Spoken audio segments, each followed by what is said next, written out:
Hello everyone. Now आज इस video में हम सॉल्व करने वाले हैं ना। ये पार्ट 2 है वीडियो का। पार्ट फर्स्ट जो है पहले से ही आ चुका है, तो उसको नहीं देखा तो वीडियो के बाद में उसको भी देख लेना। तो नाउ आज हम शुरू करने वाले हैं पार्ट 2।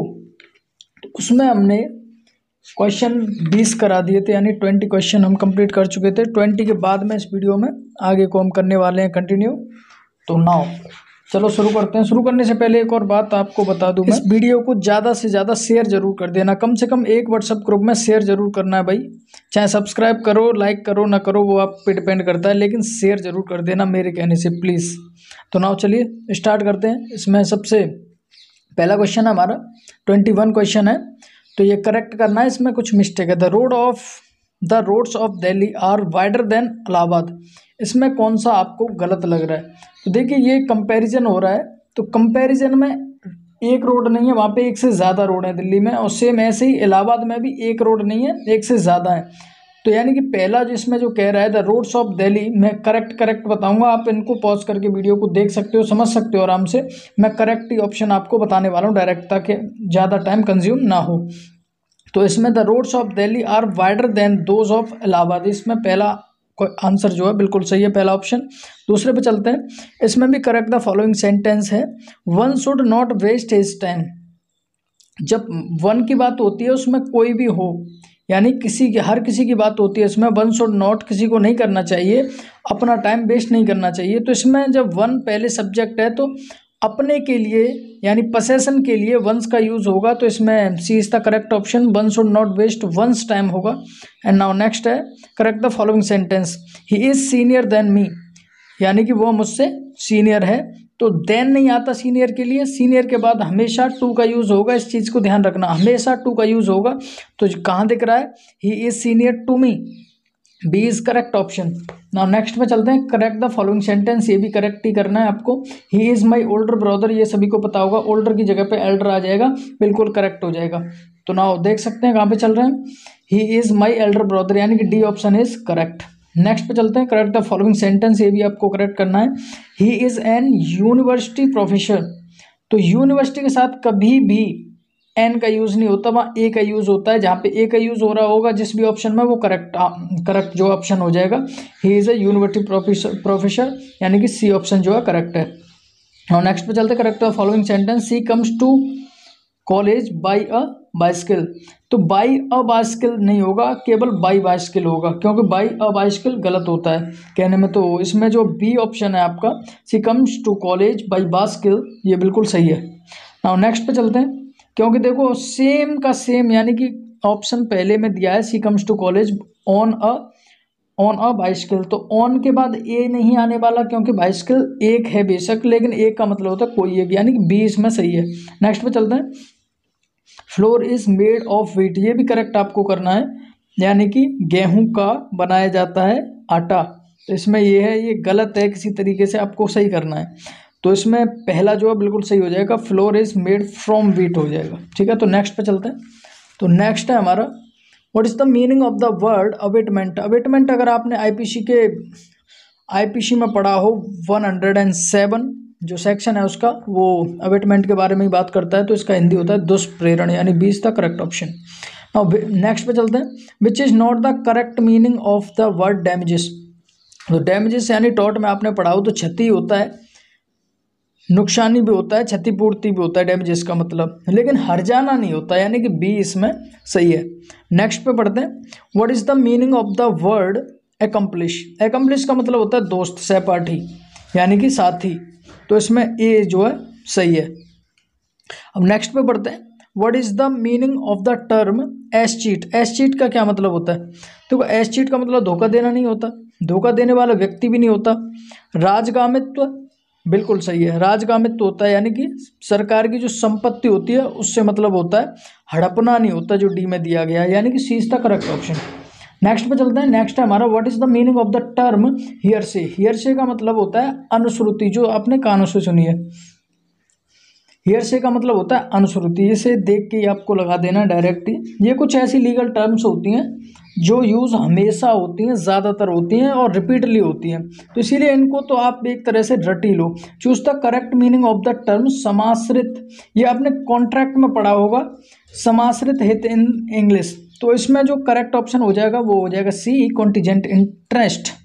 नाउ नेक्स्ट पे चलते हैं, choose the correct meaning of the term स्थानापन्न दायित्व, ये भी आपने कहाँ पढ़ा होगा, टॉट में, तो टॉट में स्ट्रिक्ट लाइबिलिटी, विकेरियस, विकेरियस बिल्कुल सही है यहाँ पे, option B is the correct option.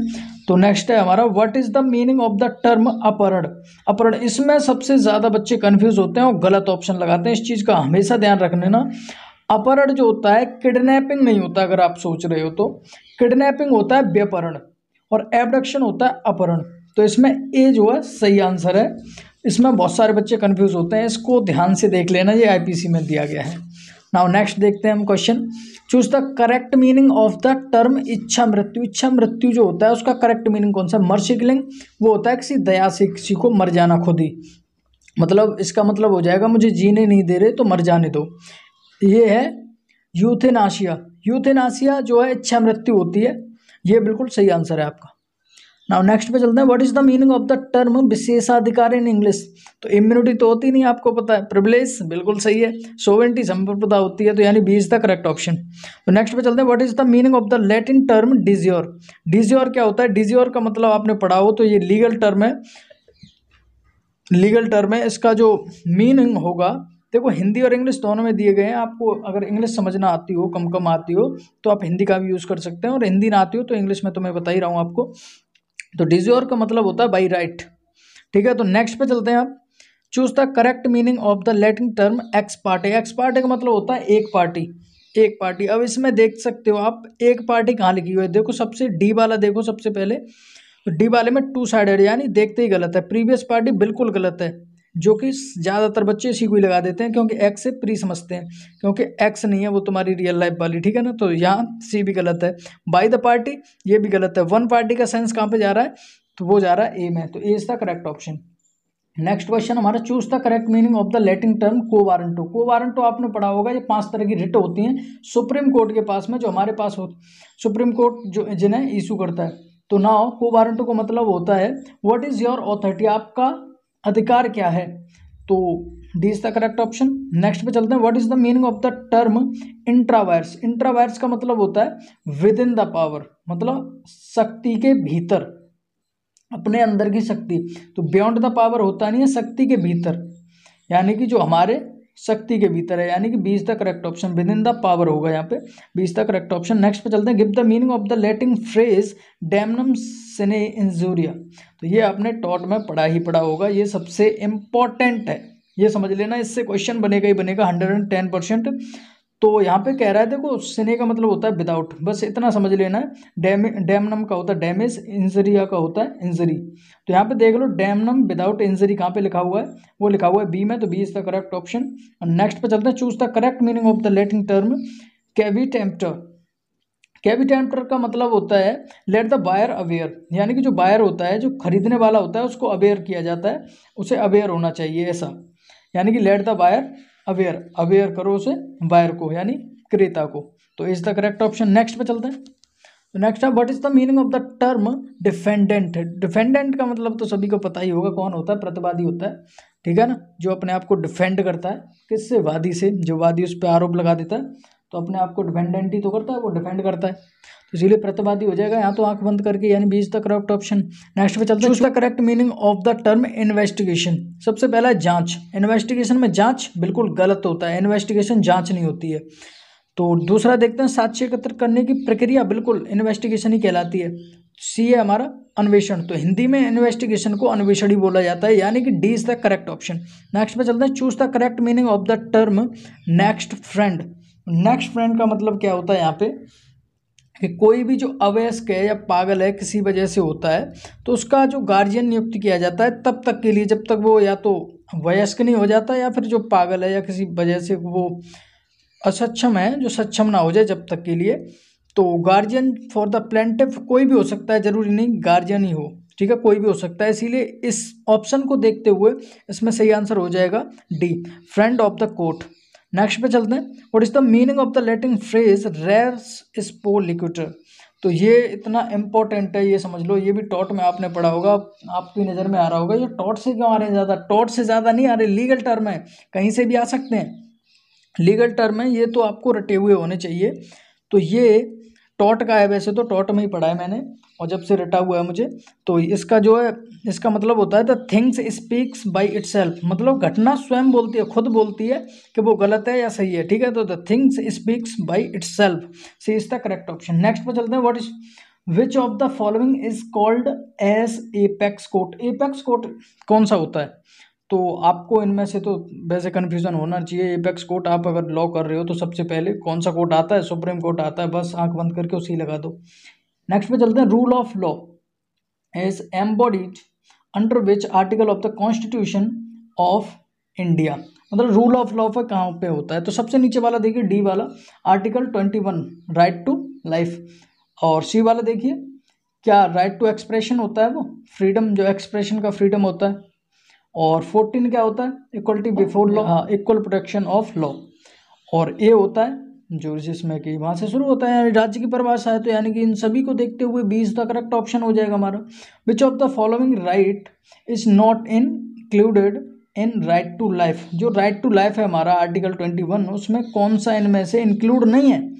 तो क्लीन एनवायरनमेंट होना चाहिए, बिल्कुल, जब क्लीन एनवायरनमेंट होगा तभी तो हम जी पाएंगे। सेफ ड्रिंकिंग वाटर बिल्कुल सही है, कोई गलत थोड़ी पियेंगे पानी। इमरजेंसी मेडिकल फैसिलिटी बिल्कुल होनी चाहिए, वरना मर ही जाएगा आदमी। तो डी राइट टू डाई बिल्कुल गलत है, क्योंकि मरने का अधिकार इसमें नहीं है, और डी इसमें करेक्ट ऑप्शन हो जाएगा। नेक्स्ट चलो एक और देख लेते हैं। Capital punishment means, capital punishment क्या होता है? तो कैपिटल पनिशमेंट आपको बता दूं, वो होता है मृत्यु दंड। अब इसमें देख लो कौन सा है मृत्यु दंड, तो C is the correct option, that sentence of penalty. तो ना वीडियो पसंद आई हो तो लाइक करना तो बनता है, और आपको ध्यान होगा मैंने बोला था आपसे शेयर करना मत भूल जाना, कम से कम एक ग्रुप में ज़रूर शेयर करना है वीडियो को। और बाकी का जो है, और भी किसी पेपर से रिलेटिंग या और भी कुछ अगर आपको चाहिए हो किसी भी पेपर से रिलेटिंग या इसी का आगे वाला पार्ट, तो तुरंत कमेंट करो। कमेंट के बिना आपको वीडियो अधूरी रहती है। मुझे लगता है, अगर आप पूछते हो तो मुझे लगता है कि आपको ज़रूरत है, इसीलिए मैं चाहता हूँ किसी दूसरे की ज़रूरत पूरी हो सके कैसे भी। तो मेरे द्वारा अगर किसी की ज़रूरत पूरी होती है, वही मेरे लिए सफिशिएंट होता है। तो आप भी किसी की मदद कर सकते हो वीडियो को शेयर करके। तो आप वीडियो को शेयर जरूर कर देना। मिलते हैं नेक्स्ट वीडियो में, बाय बाय।